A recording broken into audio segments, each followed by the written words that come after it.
chicks like you. Give us a good name, use your body for the fame game. Вечерва во Малме арената во Шведска со настапот на Австрија ќе почне 58-то издание за избор на песна за Евровизија. Годинава вкупно 39 земји ќе бидат дел од ова надпреварување. Односно во првата полуфинална вечер ќе се надпреваруваат 16 држави, додека во второто полуфинале задутре ќе настапат представниците на 17 земји. Во големото финале на 18 мај ќе настапат 10 песни со најмногу бодови од двете полуфиналиња. Земјата домаќин Шведска и плюс земјите од големата петорка – Велика Британија, Шпанија, Германија, Франција и Италија. Годинава на Евровизија ќе доминираат баладите со атрактивни настапи.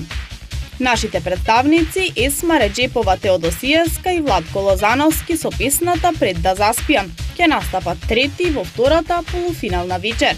Кога е во прашање гласањето, годинава за прв пат ќе се гласа по новите правила и ќе се оценуваат сите песни наместо поранишното правило, кога бодовите од 1 до 12 се доделуваа само за 10 најдобри песни според мислењето на публиката и жирито. Резултатите од гласањето на секој член на жирито на одредена земја ќе се спојат за да се добие вкупниот редослед од прво до последно место, а на истиот начин ќе се пресметуваат и гласовите на публиката. Со спојување на вкупните резултати на гласањето на жирито и гласовите од публиката, ќе се види која држава колку гласови има. Според ждрепката во првото полуфинале, освен земјите што ќе настапуваат, право да гласаат имаат и Велика Британија, Шведска и Италија, додека во второто полуфинале ќе гласаат Шпанија, Германија и Франција. Сите изведувачи се веќе во Малме, а во зградата на операта беше организирана и забава за добре дојде на сите учесници и евровизиски делегации, кои прошетале под црвен тепих. Прва на тепихот пристигнала Лорин, која минатата година победи во Азербејџан и го донесе ова надпреварување во Шведска. На црвениот тепих можело да се видим се и се што, од вудумаски до венчаници, а најмногу внимание предизвикала Бони Тајлер, која ќе пее за Велика Британија и е една од фаворитите заедно со представниците на Данска. Годинешниот слоган "Ние сме едно" укажува на богатството на различните култури кои се преплетуваат во земјата, а заштитен знак на големиот европски музички надпревар е пеперутка. Информацијата дека мегазвездата Бионсе е повторно трудна ја пласираа медиумите во Соединетите Американски држави, откако во јавноста се појави фотографија снимена на сцената во Лондон, на која се гледа заобленото стомаче на Бионсе. Американските медиуми пренесуваат и дека изгледот на пејачката за време на гала забавата во Њујоршкиот Метрополитен музеј пред 10 дена бил креиран токму за да ја сокрие незината бременост. Бионсе и незиниот сопруг Джей-Зи веќе ја имаат 18-месечната Блу Ајви Картер, која се роди во јануари 2012 година.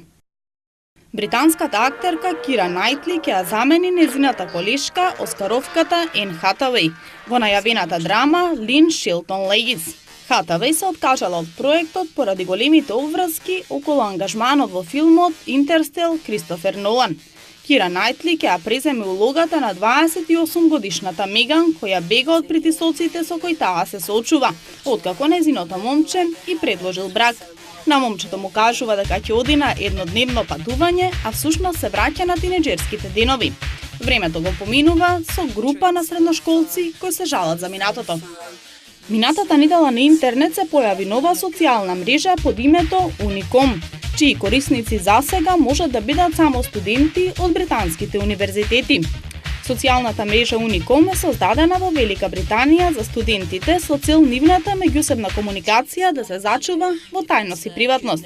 Моментално, оваа мрежа може да ја користат само студентите од британските универзитети преку официјалните имейл адреси на универзитетот на кој студираат. Според британските медиуми, најновата социјална мрежа би можела да стане сериозен конкурент на Facebook. Авторите на Unicom на своите идни корисници им гарантираат целосна приватност при користење на нивниот простор, што го сметаат како своја компаративна предност.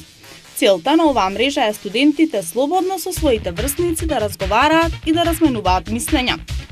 Целта на оваа мрежа е студентите слободно со своите врсници да разговараат и да разменуваат мислења без страв дека нивните родители ќе дознаат нешто во врска со тоа.